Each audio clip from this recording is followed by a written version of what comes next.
Prism is a polyhedron with one pair of opposite sides that are parallel and congruent. Again, symbolically, the two vertical bars means parallel.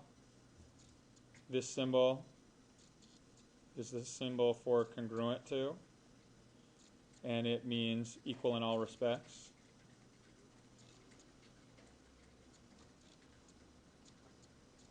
And so it means that it's the same measure, the same dimensions, the same thickness.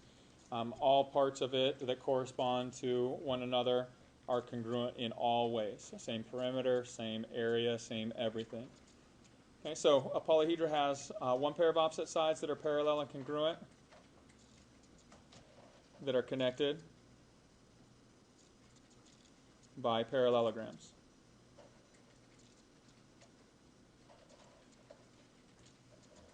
Okay, the parallel and congruent sides are called bases, and the parallelograms are called lateral faces.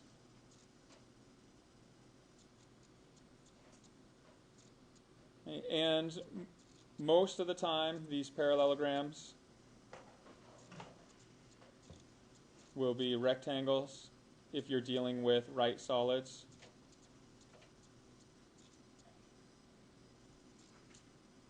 So the lateral faces are rectangles.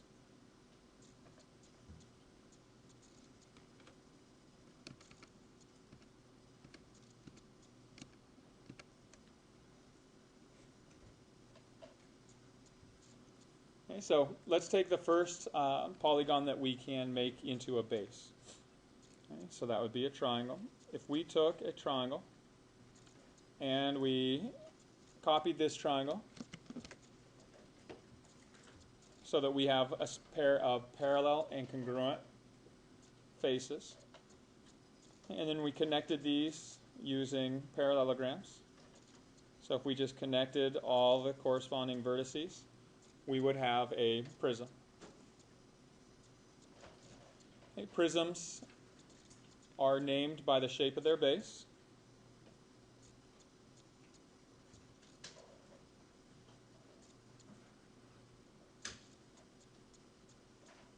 So in this case, the parallel and congruent sides are triangles. So this would be considered a triangular prism. Okay, if you look at this, the base shapes are triangles here.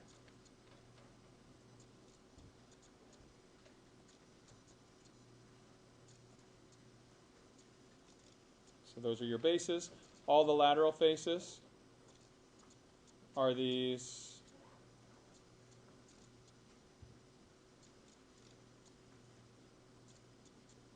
rectangular sides. Again, the parallelogram is what they have to be. We'll talk more specifically about what right solids are, but the large majority of the time, the solids that we'll deal with will be right solids. So you're looking at rectangular lateral faces. The distance between, the perpendicular distance between the two faces in any prism is called the height.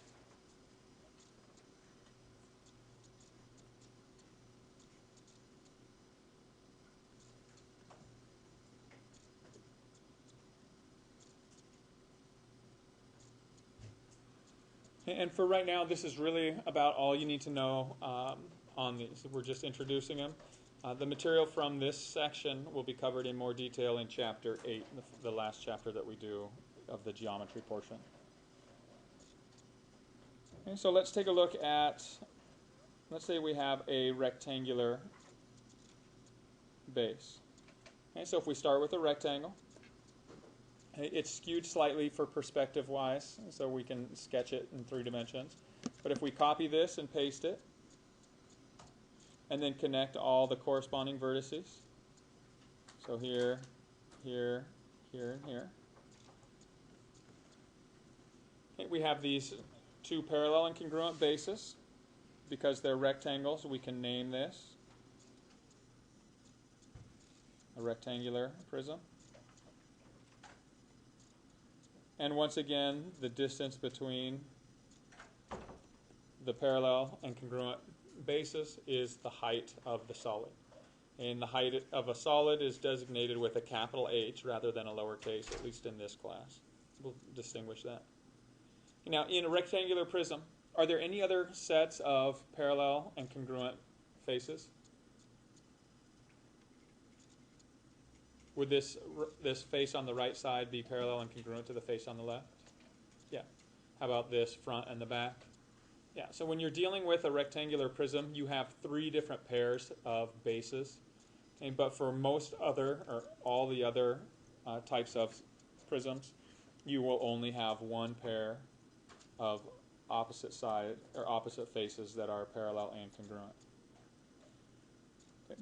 Let me take a look in. Let's take a look and see if we can find any instances of things that are or are not.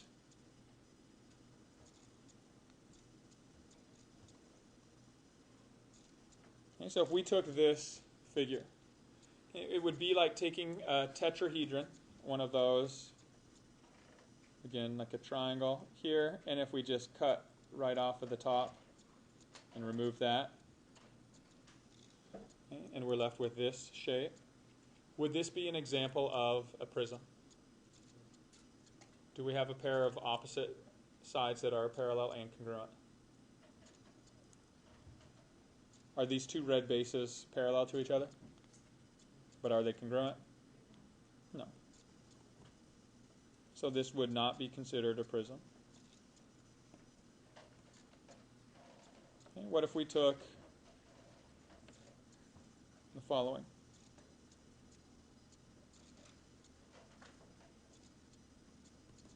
Again, assuming these were all straight lines.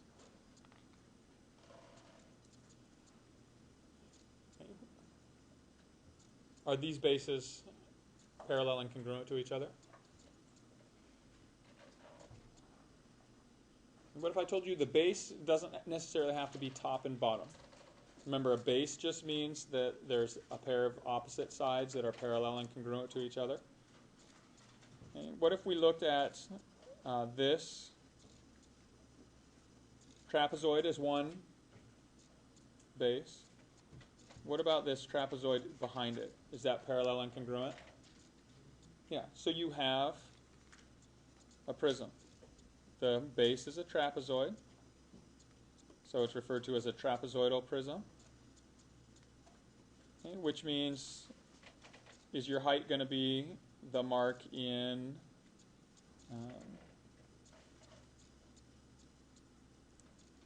gray or the mark in red? The height of this solid is the distance between the 2 parallel and congruent faces, so the gray is the height of the solid. The red would be the height of the base, and which again we'll talk about more when we get to areas, but the whole thing, the height of the solid itself, is the distance between those bases.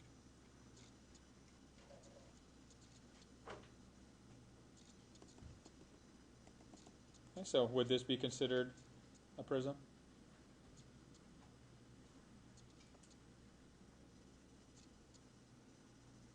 Look to see, do you have a pair of parallel and congruent polygons? Yes. Are they connected by parallelograms? Yes. And so you have the shape of your polygon base is a triangle. So you have triangular prism. And once again, the distance between those 2 bases would be the height of your solid.